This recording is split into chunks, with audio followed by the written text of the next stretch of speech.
Hello नमस्कार, welcome to inculcate learning D++ के लिए। अब भले ये 2023 लिखा हुआ है, कोई भी साल में ये सारी वीडियोस इंपॉर्टेंट रहेंगी। पेडागोजी स्पेशल क्लासेस हम कवर कर रहे हैं 12th क्लास का सेकंड चैप्टर NCERT साइकोलॉजी का। ठीक है जी, उसमें हमने ऑलरेडी 3 पार्ट कवर कर लिए हैं। क्या पार्ट कवर किए हैं? पहला था कॉन्सेप्ट ऑफ सेल्फ का कॉन्सेप्ट, देन पर्सनालिटी का कॉन्सेप्ट, और फिर बात की थी अप्रोचेस में टाइप अप्रोच की। सो आज बात करेंगे हम ट्रेट अप्रोचेस की। हमने डिफरेंशिएशन तो देख ही लिया था कि टाइप अप्रोच और ट्रेट अप्रोच में क्या डिफरेंस होता है। टाइप अप्रोच एक ब्रॉड क्लासिफिकेशन की बात करते हैं, ट्रेट अप्रोच स्पेसिफिक ट्रेट्स की बात करते हैं पर्टिकुलरली। जैसे शाइनेस ट्रेट हो गया, या फिर शाइनेस ट्रेट में क्या आ जाएगा कि ये इंसान शाय है या नहीं है, फ्रेंडली है या नहीं है, friendliness trait.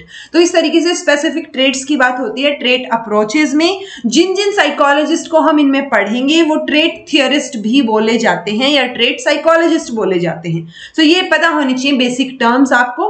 This is presented by me Raveena. Videos informative लगे तो इनकलकेट लर्निंग को लाइक शेयर सब्सक्राइब जो आप डेफिनेटली कर सकते हैं, इट इज एब्सोल्युटली फ्री। और चलिए शुरू करते हैं। ट्रेट अप्रोच, तो दीज थियरीज ऑफ जो है पर्सनालिटी भी बोल दिया जाता है कि टाइप थियरीज, ट्रेट थियरीज। इसीलिए जिन लोगों ने ये थियरीज दी होंगी उसमें टाइप थियरिस्ट और ट्रेट थियरिस्ट आ जाएगा। तो ये बेसिक सी चीजें आपको पता होनी चाहिए।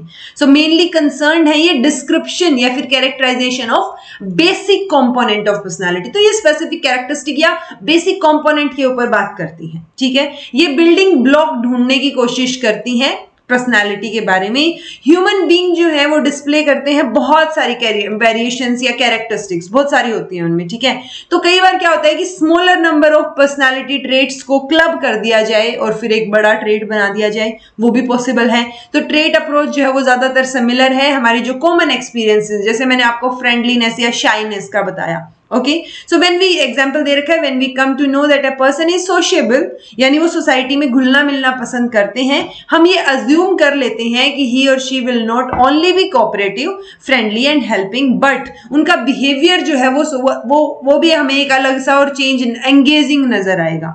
ओके, यानी कि वो कोऑपरेटिव होंगे, फ्रेंडली होंगे, हेल्पिंग भी होंगे, क्योंकि वो सोशिएबल है, बातचीत करना पसंद करते हैं लोगों से। ठीक है, तो ये एक एग्जाम्पल हो गया जो मैंने अभी तक फ्रेंडलीनेस या शाइनेस बताया था। एक और एग्जाम्पल हो गया सोशिएबल वाला। ट्रेट अप्रोचेस को अगर हम समराइज करें 2-3 पॉइंट्स में, तो ट्रेट्स जो है वो रिलेटिवली स्टेबल रहेंगे ओवर टाइम। कि मान लो अगर कोई इंसान ऑनेस्ट है तो वो ट्रेट है उसका, और कंपैरेटिवली वो मोर और लेस हर एक सिचुएशन में ऑनेस्ट रहेगा। They are generally consistent across situations. Situation अगर चेंज होती है तो भी कंसिस्टेंसी नजर आएगी हमें इन ट्रेट्स में। Their strength and combinations very across. हाँ, स्ट्रेंथ कम ज्यादा हो सकती है कि मान लो वो ऑनेस्ट तो है लेकिन ऑनेस्टी में थोड़ा कम आ गया, कहीं से कोई चीज घुमा दी, लूप होल निकाल लिया। ठीक है, तो वो स्ट्रेंथ और कॉम्बिनेशंस जो है वो कम ज्यादा हो सकते हैं, बट वो हर एक सिचुएशन में कंसिस्टेंसी नजर आएगी, रिलेटिवली स्टेबल नजर आएंगे वो ट्रेट्स। ठीक है, अब ट्रेट थियरिस्ट की अगर बात करें तो एल्पर्ट की ट्रेट थियरी की बात कर लेते हैं। तो आपको ये नाम याद रखने हैं, आप भले ही एक टेबल बना लीजिएगा कि ये टाइप थियरिस्ट है और ये ट्रेट थियरिस्ट है, कि इन्होंने टाइप थियरीज की बात की, जैसे हमने लास्ट लेक्चर में बात की थी। इन्होंने ट्रेट थियरीज की, मान लो एल्पर्ट है, कैटल है, ठीक है, 16 PF फैक्टर्स आएंगे उनके। और यहाँ पे टाइप थियरीज में हमने लास्ट लेक्चर में बात की थी, आप मुझे कमेंट करके बताइएगा हमने कौन कौन से, एक जैसे हिपोक्रेट की बात की थी, उन्होंने फ्लूइड के बेसिस पे बताया था। तो आपको जो जो टाइप थियरिस्ट के नाम याद हो वो कमेंट करके बताइएगा। जो सीरियसली तैयारी कर रहे हैं, एस्पिरेंट्स हैं, एक्चुअल में पढ़ाई कर रहे हैं, वो डेफिनेटली लिख के बताएंगे क्योंकि उन्होंने पढ़ा होगा लास्ट लेक्चर। ओके, सो अगर जॉर्डन एल्पर्ट की बात करें तो ये पायोनियर माने जाते हैं जी ट्रेट अप्रोच में। ठीक है, ये चीज आपको याद रखनी है, भले ही स्टार लगा लीजिए इस पे। He propose that individuals possess a number of traits, जो कि डायनेमिक होंगे नेचर में। हर एक इंसान में बहुत सारे ट्रेट्स या बहुत सारी क्वालिटीज, बहुत सारे एट्रीब्यूट्स हो सकते हैं और वो डायनेमिक होंगे, कहीं ना कहीं चेंज भी हो सकते हैं। ठीक है, सो ये जो ट्रेट्स हैं ये बिहेवियर को इस तरीके से डिटरमाइन करेंगे कि इंडिविजुअल अलग अलग सिचुएशन में कैसे सिमिलर प्लान के साथ अप्रोच करते हैं। ओके, जैसे कई बार होता है ना, हर एक इंसान का अपना तरीका होता है किसी प्रॉब्लम को सोल्व करने का। सो एक पर्टिकुलर इंसान का अलग अलग प्रॉब्लम्स को सोल्व करने में जो तरीके होंगे उनमें कहीं ना कहीं सिमिलैरिटी आपको दिखाई देगी। ओके, ट्रेट्स जो है वो इंटीग्रेट करते हैं स्टिमुलस और रिस्पॉन्सेस को, विच अदरवाइज लुक डिसिमिलर, जो वैसे तो अलग अलग नजर आएंगे लेकिन ये इंटीग्रेट कर देते हैं कि ये स्टिमुलस है, ये रिस्पॉन्स हो जाएगा। एल्पर्ट ने आर्ग्यू किया कि जो words that the words people use to describe themselves वो क्या है, एक बेसिक अंडरस्टैंडिंग प्रोवाइड करते हैं। जैसे मैं बोल लूं कि I am a teacher and I am very honest and hard working. Okay, तो जो वर्ड्स मैं अपने लिए यूज कर रही हूँ, अपने आप को डिस्क्राइब करने के लिए यूज कर रही हूँ, वो वर्ड्स इनफ होते हैं मेरी पर्सनैलिटी को समझने के लिए, वो हमें एक आइडिया दे देते हैं। ओके, तो उन्होंने इंग्लिश लैंग्वेज के कुछ वर्ड्स को जो है क्या किया, एनालाइज किया, और उसके बेसिस पे उन्होंने 3 कैटेगरीज या 3 मतलब जो ट्रेट्स हैं हमारे, उनको 3 कैटेगरीज में डिवाइड किया। एक है कार्डिनल ट्रेट, सेंट्रल ट्रेट और सेकेंडरी ट्रेट। तो कई बार आ जाता है जैसे मैच द फॉलोइंग में भी कि मान लो इधर एल्पर्ट दे रखा है और यहाँ पे कहीं मेंशन कर दिया सेंट्रल ट्रेट, ठीक है, यहाँ पे जो है एजिंक लिख दिया या फिर कार्ल जंग लिख दिया, और यहाँ कुछ और एक और नाम लगा लीजिए जैसे कैटल लिख दिया, ठीक है, यहाँ पे लिख दिया PF 16 फैक्टर्स, ठीक है। तो इस तरीके से अलग अलग यहाँ लिख दिया एक्सट्रोवर्ट। तो हमें ये बताना है मैच द फॉलोइंग में कि किसने किसकी बात की।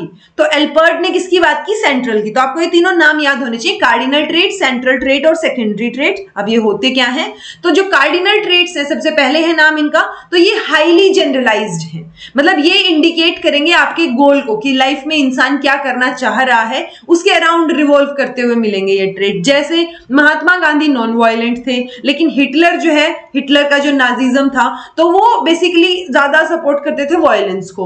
सो 2 अलग अलग ट्रेट्स हो गए। तो कई बार इस ट्रेट को एक्सप्लेन करने के लिए हम आइडेंटिफाई कर देते हैं कि ये तो गांधीयन ट्रेट है या हिटलरियन ट्रेट है।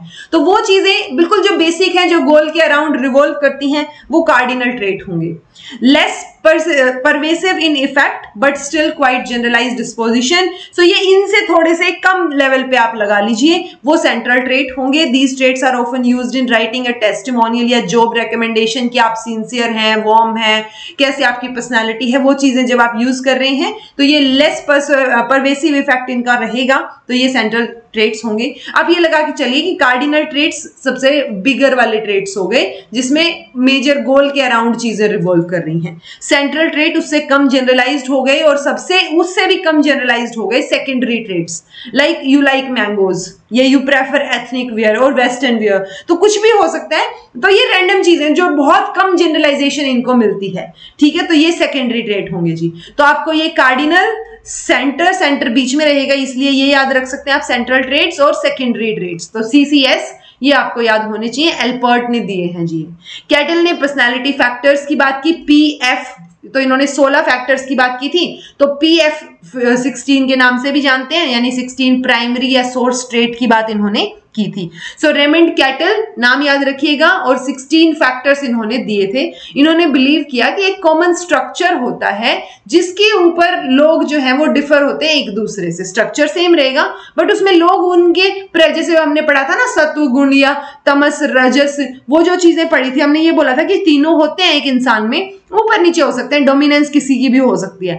वैसे ही एक स्ट्रक्चर तो कॉमन रहेगा, लेकिन लोग उस स्ट्रक्चर के ऊपर डिफर कर सकते हैं। This structure could be determined empirically, इसको एम्पेरिकली डिटरमाइन हम कर सकते हैं। उन्होंने आइडेंटिफाई किए प्राइमरी ट्रेट्स, जो कि एक डिस्क्रिप्टिव एडजेक्टिव देंगे, मतलब एक लैंग्वेज में उन्होंने 16 फैक्टर्स की बात की, प्राइमरी ट्रेट्स की बात की।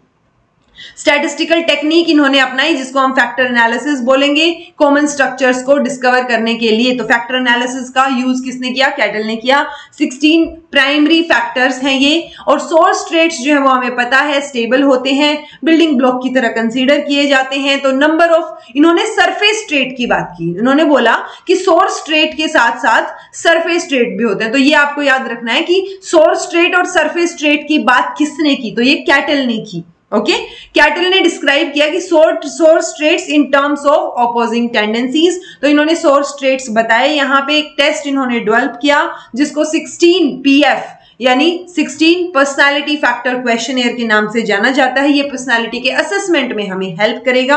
बहुत सारे साइकोलॉजिस्ट ने इसको यूज भी किया है। आपकी एनसीईआरटी में ये 16 फैक्टर्स नहीं दिए हुए हैं, बट अगर आपकी मेमोरी अच्छी है तो आप इनको थोड़ा सा नजर डाल लीजिएगा। एक आधी बार किसी नेट के एग्जाम में एक बार पूछा गया, पता नहीं HTET में पूछा गया था, किसी एक एग्जाम में ये पूछा गया था कि इनमें से कौन से फैक्टर जो हैं वो कैटल के 16 प्राइमरी फैक्टर या पर्सनालिटी फैक्टर्स से मेन नहीं है। ओके, सो अगर आपको पता होगा कौन कौन से हैं तभी तो आप नहीं वाला पता कर पाएंगे ना, आंसर तभी तो निकलेगा आपका। सो एक एग्जाम में मैंने देखा था, और ये थोड़ा सा अगर बिल्कुल ही हाई लेवल का पूछा तो इन पर्सनालिटी फैक्टर्स की पूछी जाएगी, अदरवाइज सिर्फ इतना पूछा जाता है कि 16 पीएफ फैक्टर्स या पर्सनालिटी फैक्टर्स की बात किसने की है, तो कैटल ने की है, रेमंड कैटल ने। ओके, एक है जी आइजेंक। अब ये प्रोनाउंस आप अपने तरीके से भी कर सकते हैं, एच.जे.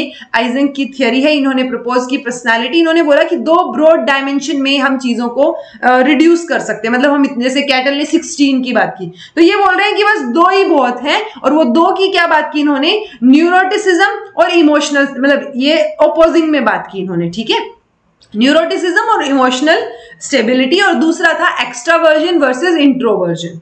ओके, बाद में आइजेंक ने एक तीसरा डायमेंशन भी प्रपोज किया था जिसको साइकोटिसिज्म या फिर सोशियबिलिटी वर्सेस सोशियबिलिटी। तो ये 3 आपको याद होने चाहिए भाई, ये किसने दिए हैं। ओके, अगर ये लिखा है कि न्यूरोटिसिज्म वर्सेस इमोशनल स्टेबिलिटी की बात किसने की थी, तो आइजेंक ने की थी। ओके, होते क्या है, अब ऑब्वियसली ये वर्सेस करके लगा रखा है, यानी एक दूसरे के तो ऑपोजिट ही होते होंगे। अब कोई इंसान अगर इमोशनली स्टेबल है तो उसका ऑपोजिट क्या होगा, जो इमोशनली स्टेबल नहीं है, जिसका अपनी जो भावनाएं हैं, फीलिंग्स हैं, उनके ऊपर ज्यादा कंट्रोल नहीं है, ठीक है। तो at one extreme of the dimension जो लोग होंगे वो होंगे न्यूरोटिक, जो कि एंशियस होंगे, मूडी होंगे, टची होंगे कि छोटी सी बात भी हर्ट कर गई, इमोशनली अनस्टेबल होंगे, अगर बिल्कुल सिंपल लैंग्वेज में बताऊं तो, ठीक है।